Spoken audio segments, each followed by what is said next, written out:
Hey, welcome to Gun It. All right, let's teach you how to play this game. We're going along with the Onramp. This is like when you get started, there's a lot of things in this box. There's a lot that's not even on the table, so we're just gonna get you started right into the game. First up, we have road tiles. Road tiles include basic, advanced, obstacles, and the crew car. Find the crew car, flip it face up, and put it in the middle of the table. You're then going to choose a driver and orient the car so that its left front faces the driver. Why don't we go ahead and say, I'm going to be the driver. We'll orient the car this way. We're then going to hand out player aids for all the crew members to see where they are in the car. So I'm in the front left seat, the person next to me is in the front right seat, this person is in the back right, this person is in the back left. If you're playing with 3 players, you will, instead of these two, use the back seat player aid. This person is going to have the whole back seat to themselves. If you are playing with 2 players, each player is going to manage 2 crew members. We now have our positions in this car. Next up, we have action cards. Turn order, direction, and equipment. There is a 1, 2, 3, 4. There is a forward, back, left, and right. There is a steering wheel, shotgun, pistol, and Uzi. Randomly deal out the order cards. Randomly deal out the direction cards. Give the steering wheel to the driver, and then give a random gun to the remaining crew members. If you are playing with 2 players, each player is going to manage 2 crew members. If you are playing with 3 players, you will instead leave the remaining 3, this is 3 players only, there will be 3 available action cards on the table. Next up, find the Gun It scenario. Flip it over, read the narrative, see the goal, how many rounds this particular scenario is going to last, and the scores you're trying to achieve. Now, we're not just by ourselves. We are surrounded by the inertia core.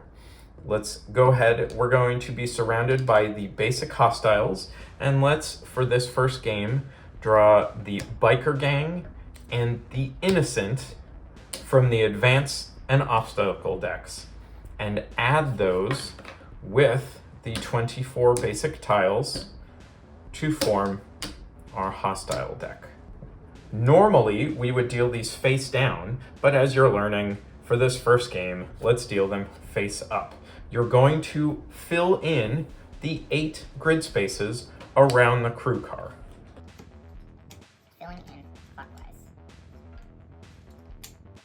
We are now surrounded by motorcycles, cars, and trucks sent by the inertia core.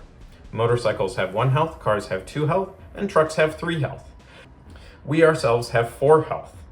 We are not going to use the keys, the accessory cards, or the setting cards for your first game. We are, however, going to use the moment cards. You're going to flip over the deck, you're going to search through the deck, and while you're learning the game, find all moment cards with stars on them. Those are going to be in your first game. Set the non-starred ones aside, shuffle the stars, make a face-down moment deck. Now note, if you are in a 2-player game, get rid of the cards with communication speech bubble icon. Those will not be played if you are doing 2-player games. We're going to set up the XP counter.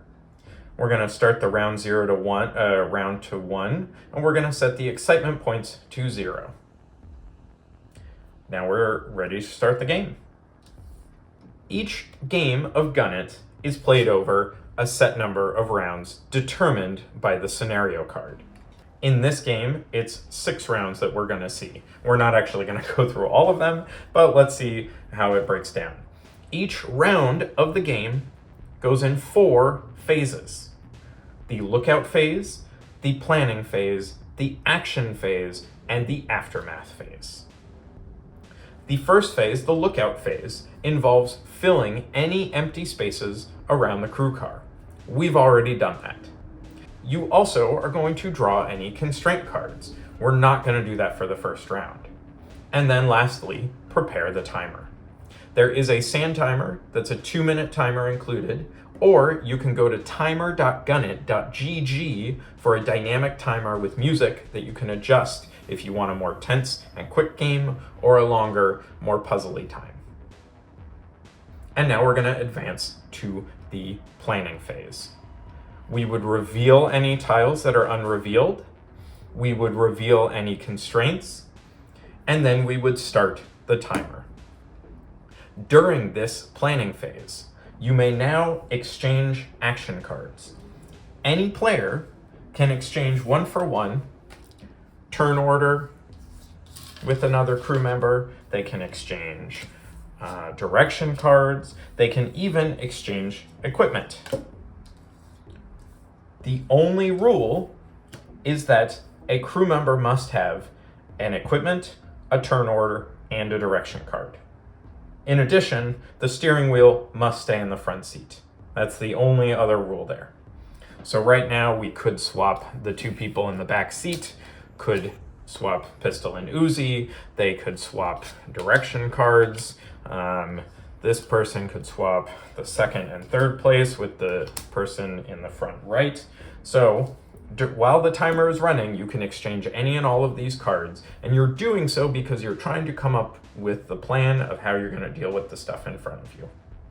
So let's really quick see an opportunity to do something. So I'm going to exchange that. We're going to exchange Uzi with this person. We're going to do that. This seems good. Yeah, let's see if I pulled it off correctly. Let's also do a couple different symbols. I've exchanged all the cards. Again, only the action cards, not the player aids. You can't change position in the car. Once time has run out, you then move on to the action phase. Simply act out in turn order that you determined. See what happens. So who has the first card? Well, the person in the back right seat is holding the first, so they're going to act first. They're shooting the shotgun backwards for 2 damage. This little icon tells you how much damage the gun is going to do. They just shot this car, and this car has 2 HP. It is now wrecked. These arrows are collateral damage. When a vehicle is wrecked, it is going to do 1 damage in every direction with an arrow. So suddenly we took a damage by wrecking this car. The car will then get discarded, and then we will advance to the next action. We did a slightly better action in which the person in the front right is shooting the Uzi forward. So second, they are shooting the Uzi forward. They are going to do 1 damage, which is the Uzi does, plus on non-risky shots, which I'll explain in a moment, there is an extra shot away from your seat. Because this person is sitting in the front right, their extra shot is going to hit there. The motorcycle took 1 damage and has 1 HP, so it is wrecked and does 1 collateral to this car. This car is now wrecked and does 1 collateral to that truck. Both of these are now wrecked, and we have created a pile-up. Earn points when 1 crew member wrecks multiple vehicles on their turn. In this case, they wrecked 2 tiles, so they're going to earn 2 points. You must wreck multiple vehicles on 1 turn, not over the course of the round, to create a pile-up. You don't get any points if you wreck a single vehicle on a crew member's turn. Third, the person in the back left is shooting with the pistol to the right. This is a risky shot. There is a person sitting next to them. They are pointing the pistol from the left side of the car to the right. That is what the coin is for. Flip the coin. Headlights, you successfully avoid your crewmate and do the shot as desired. If it's instead tailpipes or tails, You instead damage the crew car, taking 1 damage for failing a risky shot. Let's say they succeeded, they do a successful shot through. And lastly, the 4th action is this person in the front left seat is holding the steering wheel, pointing it to the left. They are then going to move the car 1 space to the left. And that's the end of the action phase. We now count openings forward, back, left, and right, and we earn points, 1 point for each opening next to us. Diagonals, openings are not worth anything. We've finished the action phase. Now we move on to the aftermath. We are going to collapse the grid back in on the crew car. Everything in front of the crew car during the aftermath phase pushes back until it's either adjacent or as close to the crew car as possible, or hitting something else that is closer. In this case, nothing can drop back to get closer to us. Then, from the right side, everything pushes in to the left. Then from the back, everything pushes forward. And lastly, everything pushes from the left to the right. We are now as close as we can be, and that's the end of the round. Advance the round counter and start the next round. Let's see another round without the moment cards. We'll introduce the moment cards after 1 more round. Lookout phase. Fill in the empty spaces in the 8 spaces around the crew car. We're now going to leave these face down, and we're not going to draw constraints, and the timer is ready. We are going to reveal any constraints if we had any, flip the tiles that are not yet revealed. In this case, we've added an innocent. Extra vehicles, there are special vehicles which will add extra challenge. In this case, the innocent has an icon which indicates if it is wrecked, we will take damage. You can read about these on the back of your player aid. Now we start the timer, and we try to come up again with a plan.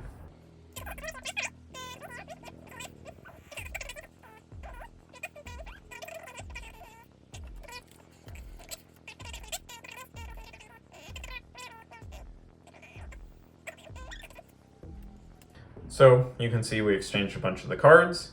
Let's pretend the time has run out, and now let's move on to the action phase. First, this person is firing the Uzi forward. I'm going to do that and that. Based on their seat, they're shooting forward. They also get a diagonal bonus, and this is wrecked with no effects. Second, the pistol is being fired this to the right. That is going to do the 3rd damage, wrecking the truck, which will then cause collateral, wrecking this motorcycle as well. That is a 2-point pileup, because 2 tiles were wrecked. Third, the shotgun is fired back for 2 points. And lastly, the person holding the steering wheel is going to push the car to the left for 1 space. We earn 1 point for the opening, and that's the end of our action phase. 2 points for the pileup, 1 point for this opening, and now we move on to the aftermath. Everything in front of the crew car collapses back until it's parallel or as close as it can be. Then everything from the right collapses in, and then everything collapses forward and this way. We are now as close as we can be to the crew car. Advance the round counter to 3. Fill it in, and we're in the lookout phase. We're going to fill these spaces in, and now let's see what moment cards are. You should not do this for the first 2 to 3 rounds of your first game, but you will reveal this. One player is going to secretly review the 2 rules on their card. These are going to change how you can play, or the consequences or the effects in the game. So this player is going to secretly decide during the lookout phase which rule is going to govern this round. The timer is ready. Now let's advance to the planning phase. Reveal the tiles. Reveal the constraint and which selected. In this case, we could say the player is going to choose the crew earns 2 XP for each risky shot, aka a shot past another player. And now we start the timer, and we start exchanging cards again.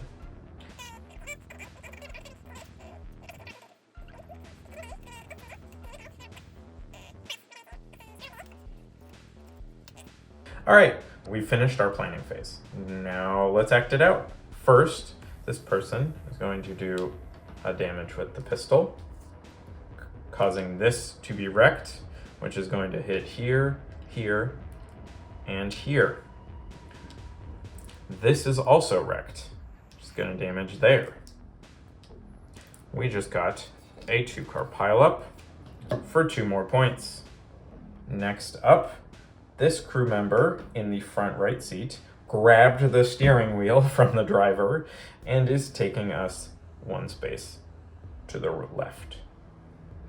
Third, this person is shooting the shotgun back, which is going to wreck it, doing a 2nd damage to this, causing this to wreck. This now gives us a pile-up bonus. This is not only 2 points, but when you create multiple pile-ups in a round, you earn bonus points. Because it is the 2nd pile-up, it earns 2 bonus points. And lastly, this person is shooting the Uzi forward, which is going to fire in front of the car, and because of where they are sitting, they're going to get an extra shot here, which thankfully does not hit the innocent. This car is wrecked. This motorcycle is wrecked. But it does no pile-up points because it was not in a pile-up. After the last action, we count forward, back, left, and right, and we get 3 more points for openings. We are at 15 points at the end of our 3rd round. Now you'll notice we did not make any risky shots, and this was the rule we had selected over this one, so we don't get any bonus points. Now we collapse again, everything collapses back, and then this direction, and this. That should get you into the game. There's only a couple other details to explain, which would be if at the end of the aftermath phase, a tile is more than 2 spaces from you, orthogonally, you are going to remove it from the board. The other detail is if you are ever more than 1 space away from a vehicle you were shooting, you have to flip a coin to see whether you hit it or not. So you're going to play the full 6 rounds. You're going to compare your excitement points against the tracker to see how you did. If you don't survive, you fail. Now, once you have played several rounds of the game, you will see the on-ramp gives you different ways to set up the challenge. Once you know how the game works, you can use these setups to create a dynamic complexity of the game. You should not do this to start. You should only do this once you are comfortable with how the game works. All right, thanks for watching, and I hope you enjoy the game.